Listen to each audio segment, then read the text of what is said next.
Okay, for cold break, boys, you take one step back. Don't throw any punches on the back of the head. Protect yourselves at all times. Touch gloves. Good luck, lads. Well, we know that Tete is a terrific technical boxer and also that he's got power, but he's not been in the ring competitively since October last year.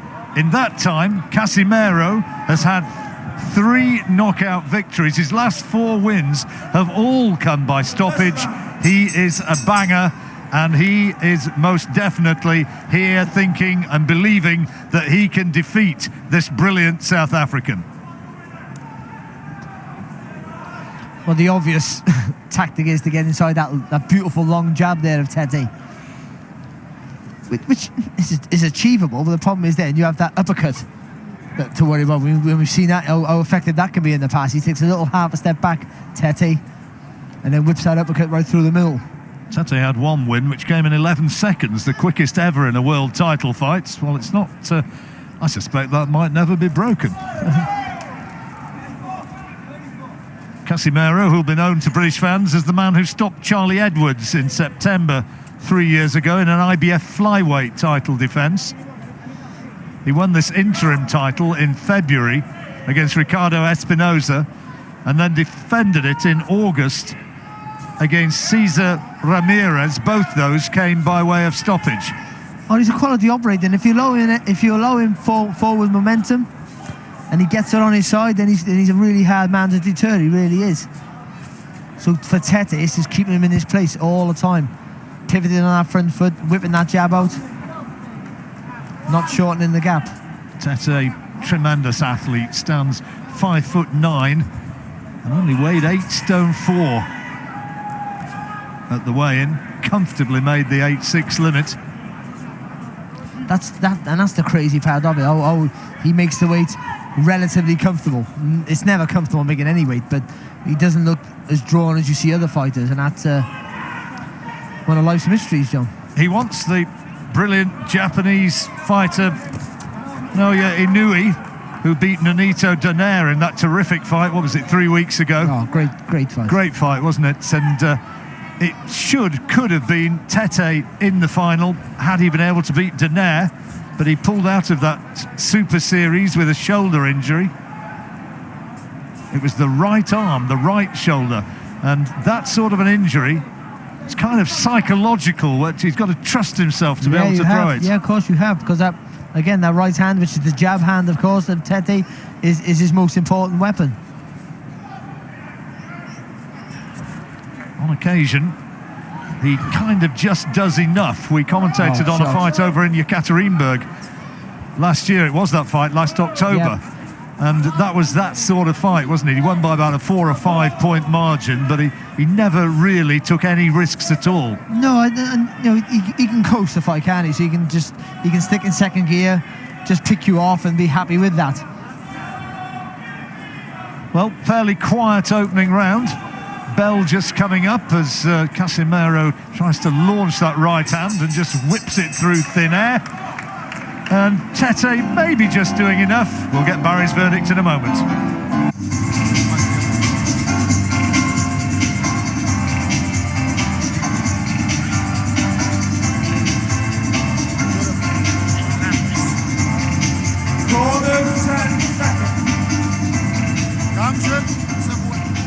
Second down, round 2. Well, as we go into the second round, how did you score that one, Barry? I give it to Tete. I think just some of those flicking jabs were enough to give him the edge for me. Casimero didn't really do enough, if anything, to be fair.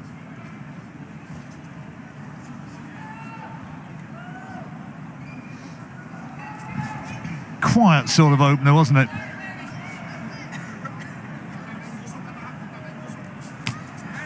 Test will come when Casimero lands one of those big punches, or when he fully commits to an attack. He's jumped into a few attacks, but I don't think he's been fully committed. And when he does that, if he can be effective, or if Tete can read it, and as we said earlier, whip that uppercut on the target.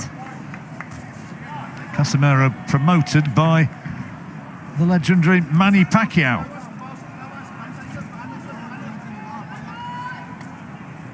Sean Gibbons representing the little master over here. I think he's the chief executive officer or something of Pacquiao Promotions. Or something.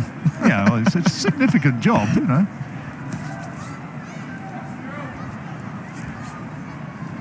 He introduced himself to me as that, and also as the president. So I'm not sure which it was.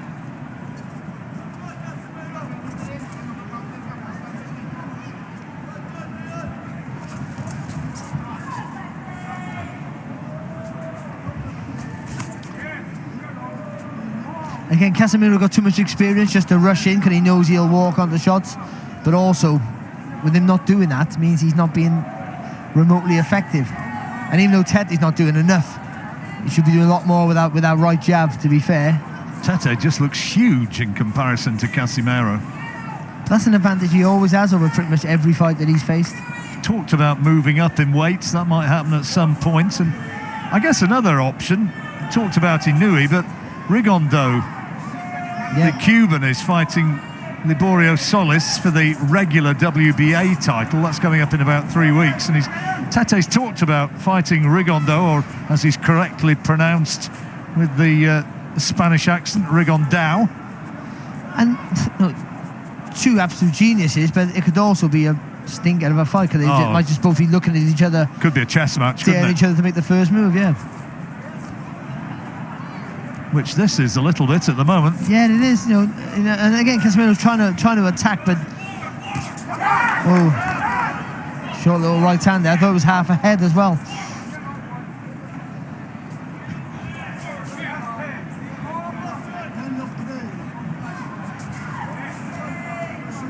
As ever, Tete's entourage came to the ring singing and dancing as the second round ends.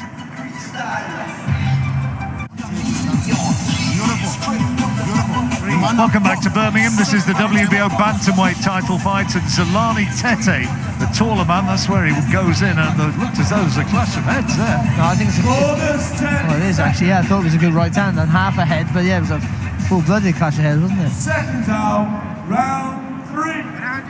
2 rounds gone. How have you scored them both? Yeah, I give them both to Tete, but he's only barely doing enough, John. I just think.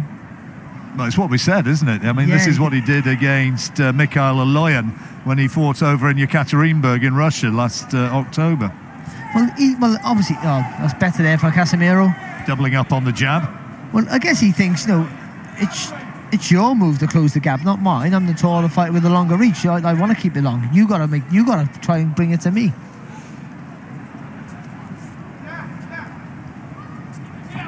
Bags of experience, though, Casimero.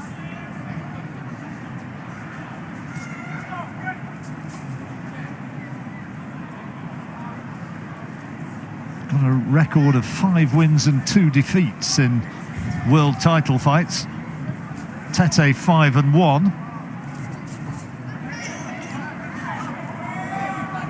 He's won his last 12 since September 2012.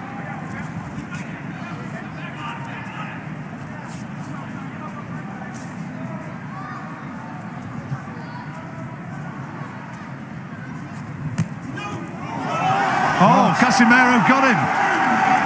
He's got him with a bot now. He's given it. He's got him with a body shot, was it? No, it was on the chin. It was a short right hook to the chin. And he's in trouble. He's all over the place. He's in real trouble. Tete's in a lot of trouble. And the referee wants to look at him. He's allowing it to continue. But can Casimero take him out here? It happened so quickly. And he's still got a long way to go in this round. There's 1 minute 20 seconds. And Tete still looks unsteady. He's got to buy some time here and make Casimero miss. Casimero needs to pick his punches, and he can't find the clean shot, and he falls down. Tete, I don't think there was a punch which put him down. He just collapsed to the canvas. He's not recovered from the first shot. He's not recovered from the first knockdown. I'm sure of it. Referee asking, is he okay? Casimero wants to finish it right here, right now, and finish it he has. The title changes hands in sensational fashion. Zolani Tete, stopped by Johnriel Casimero of the Philippines, and the big South African favourite suffers a defeat which was simply not expected. No way. Well, we're sat here just praising Tete up, and all of a sudden Casimero comes in with a short hook, sort of turns the body, hits Tete sort of flush on the chin, squared up, and that was it. He crumbled. It caught him on the blind side from where we're sitting, and you did well to pick that up because it was such a quick, short shot. It was. He jumped into the attack there, and we're saying how good Tete is, and he waits for you to make the mistake, he waits for you to engage. But we didn't. We wasn't giving Casimero enough credit for all the experience he has and how quick he can close the gap. And it was a lovely, short, powerful hook. Well, I think it was a right hook. It's a minute or more, maybe 2 minutes now since that punch was landed. It's only just now that Tete's got back to his feet. He was really, really badly stunned by this. You're going to see it now here. Nothing's happening. Then all of a sudden, look, he doubles up really quick, but the first one did all the damage, and he was gone. Well, you see that? You can't see it there by the referee, but it was a great shot. He stepped around, and the left foot's gone outside of the right foot of the southpaw. Oh, look at that, right on the temple. Right on the temple. Short little right hook, right on the temple. And he does it again, doubles it up again, but the first one did all the damage. He jumped in with a body shot, which initially I thought was what had done it, and then he lands with two right hands to the side of the head. And he's done. Now look at this now. There's nothing really clean, conclusive. He got caught on the top of the head there, Tete, but he wasn't recovered from the first one. The referee could have easily stepped in after the first knockdown. But the referee Steve Gray was right to step in there. Tete's not defending himself. His eyes were all over the place. And wow, what a win. Tete sitting down again on the stool in the ring, and he still looks very, very dazed by what's happened in there. Meanwhile, celebrations on the other side of the ring, hugs and kisses for a new champion. And Casimero, of course, now is a 3-weight world champion, having been a former light fly and flyweight world champion. And here he is, putting himself right into the mix. And they talked about Tete against Inoue. I wonder if it might be Casimero against Inoue now. And to be fair, I feel like we didn't give Casimero enough credit because he's a world-class fighter. But you just felt that he was too small, John, didn't you? Too small coming up the weights, that he wouldn't be able to maybe cope with Tete's reach and physical size. But wow. And his speed as well, you know. Yeah, of course, yeah. But the fact that Tete hadn't fought for over a year, produced.